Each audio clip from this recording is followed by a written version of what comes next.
Hi, I'm Ken Cass, a volunteer mentor with SCORE, and along with my colleague John Frankie, we're going to discuss entrepreneurship and some thoughts on starting a small business.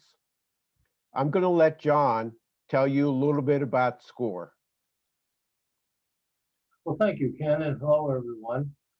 SCORE is a nonprofit organization. We've been in business for close to 64 years, and the real mission of SCORE basically it's dedicated to educating the entrepreneur and helping small businesses get started to grow and succeed nationwide.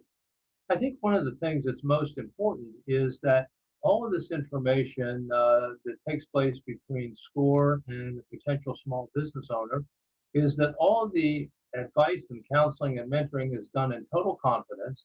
And importantly, it's done at no cost to that particular small business entrepreneur. We are a very diversified organization and we serve many, many, many broad markets throughout the United States.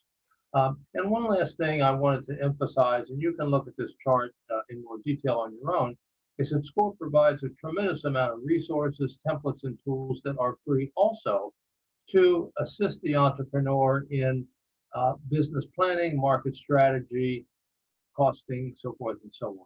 So, Ken, what else we're going to talk about today? So, for today's presentation, here are some things that we're going to touch on. We're going to explore what entrepreneurship is, why be an entrepreneur, some famous people, and some samples of some businesses that you can start today or later in your career. And then we're going to take and explore a little bit as to what it takes to create a business plan so that you can start a small business. What is entrepreneurship? It's the process of designing and launching a new business. The people that do that are called entrepreneurs, and rather than working as an employee, they find and run small businesses, assuming all the risk and the rewards.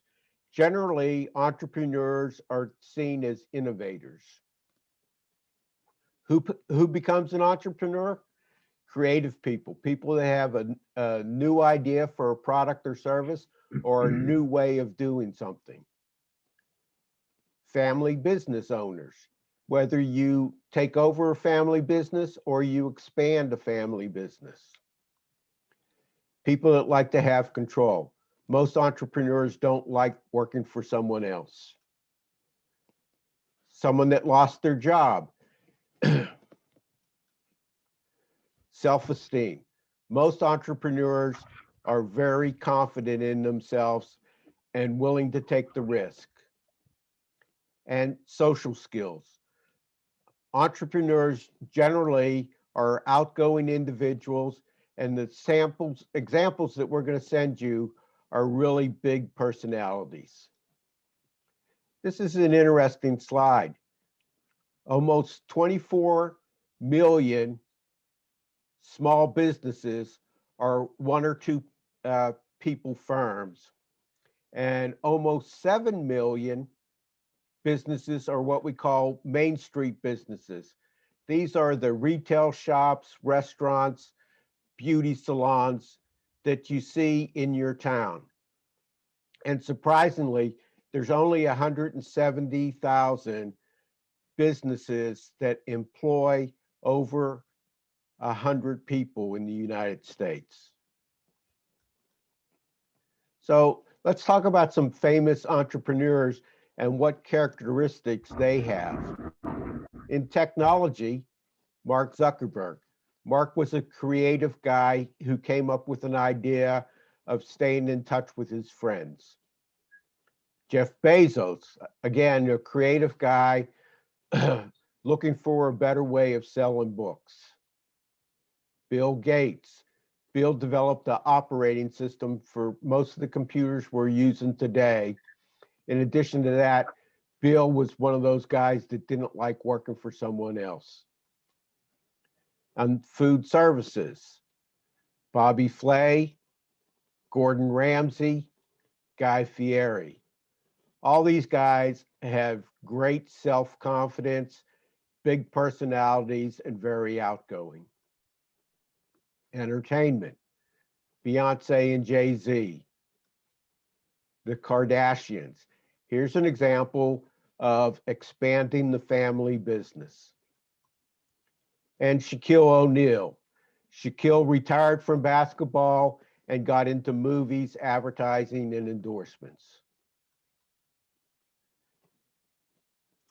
Here's some ideas as teenagers that you can start your own small business, whether it's babysitting, lawn care, elderly care, delivery. You may sit with an elderly person and then also go and pick up their groceries or prescriptions for them. A dog walker or car washer and detailer. As an adult, it could be computer maintenance and setup. Many of my SCORE clients are in the computer maintenance business. Here on the Eastern Shore, whether it's being an auto mechanic or a boat mechanic, the building trades, elderly care. At this time, it's at an advanced level where maybe you're doing actual medical care for the elderly. And then, of course, our Main Street businesses. 5 questions you want to ask before starting a business. First one is, why do you want to do that? Is it because you want to make money? Is it because you have a good idea? What resources are you going to need? Do I need equipment for what I'm doing? Do I need special transportation? Do I need a storefront? How does this fit into the rest of the world? Is it just a new idea that I have? Or is it something that I'm doing better than anyone else? We need to know what our value proposition is so that we can structure our company. And do I have the skills and aptitude to be an entrepreneur?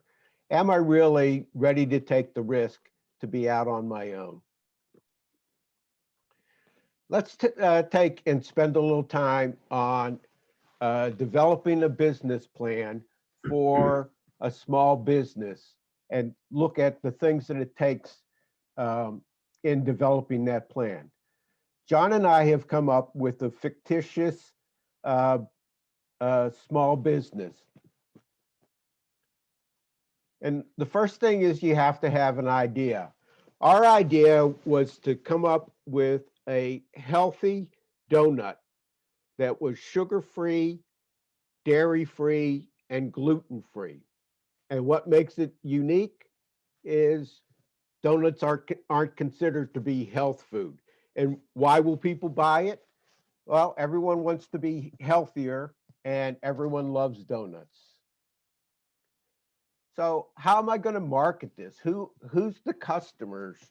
Are they kids that want a snack after school? Is it adults that want a donut and a cup of coffee on their way to work?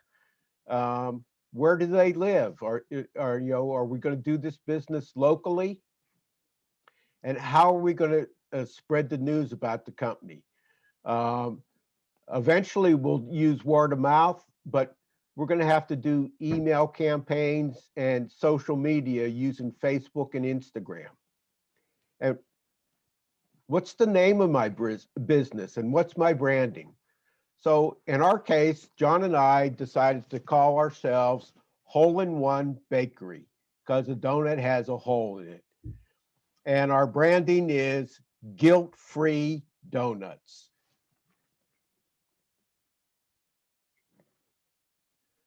Let's look at the finances. What's it going to cost us to start our business? In our case, we need a kitchen and we also need baking materials. What are our startup costs going to be? We can't rely on word of mouth if we haven't made any donuts yet. So we're going to have to do a lot of advertising to start with. And we're going to have a storefront. And we're probably going to have a storefront at least a month before we start making any donuts. And then what will my product cost?